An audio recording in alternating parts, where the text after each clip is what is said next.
Hello guys, আজ মাঘ মাসের 1 তারিখ। আজ আমরা যাচ্ছি মেলায় ঘুরতে।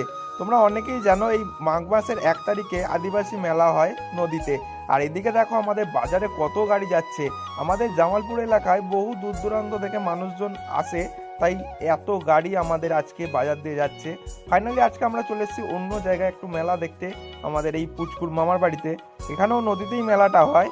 চলো নদীর দিকে যাওয়া যাক। এদিকে সাইকেল স্ট্যান্ড করেছে যাতে মানুষজন ভালোভাবে সাইকেল রেখে মেলা দেখতে পারে। আর সামনেই একটা মাঠ ছিল, সেখানে দেখো মাইক পুজো হচ্ছে।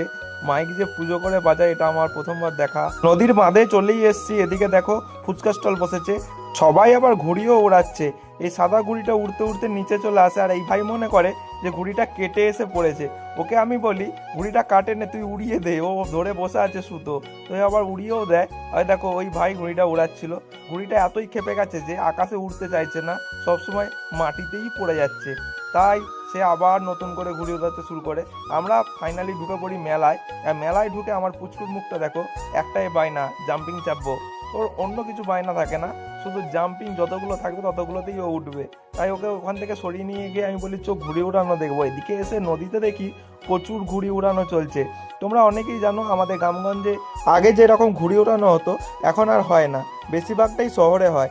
এই জিনিসটা দেখে আমার মনে একটু কষ্ট লাগলো, সেই ছোটোবেলাকার স্মৃতি মনে পড়ে গেল। এই একটা দিনই হয়তো এখানে ঘুড়ি ওড়ে, তারপর আর ওড়ে না। নালে আগে প্রত্যেক দিন ঘুড়ি ওড়ানো হতো আমাদের জমিতে কিংবা মাঠে। এদিকে দেখো মেলায় মাটির জিনিস বিক্রি হচ্ছে। তারপর দেখো মেয়েকে আর ধরে রাখতে পারিনি, ওকে জাম্পিংয়ে আমায় চাপাতেই হয়। ওকে বলি তুই চর, আমি দাঁড়িয়ে থাকি। তারপর ওকে বলি তুই তাহলে জাম্পিংই চর, আমরা বাড়ি চলে যাচ্ছি। সেই ভয়ে ও নেবে চলে আসছে জাম্পিং থেকে, না হলে আজকে হয়তো ও আর নামতোই না। তারপর আবারও আমরা মেলার ভেতরে ঢুকে পড়ি। এদিকে দেখো কত ভিড় হয়েছে। তোমরা হয়তো বুঝতে পারছো না ভিড়টা কতটা।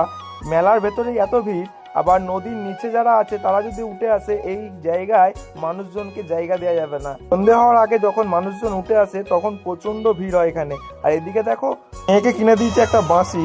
ও বাঁশি বাজাতে বাজাতে দেখো কি হচ্ছে এটা।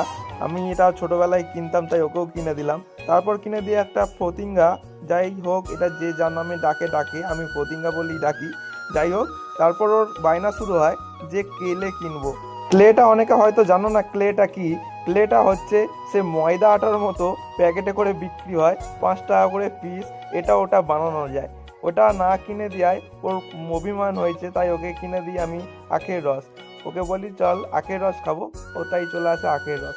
আমার ভিডিও যদি ভালো লাগে guys, video like comment share করো, আর ছোট্ট ভাইটার একটু পাশে থেকো। আবার কোনো দিন দেখা হবে নেক্সট কোনো ভিডিওয়। ততক্ষণ তোমরা ভালো থেকো, সুস্থ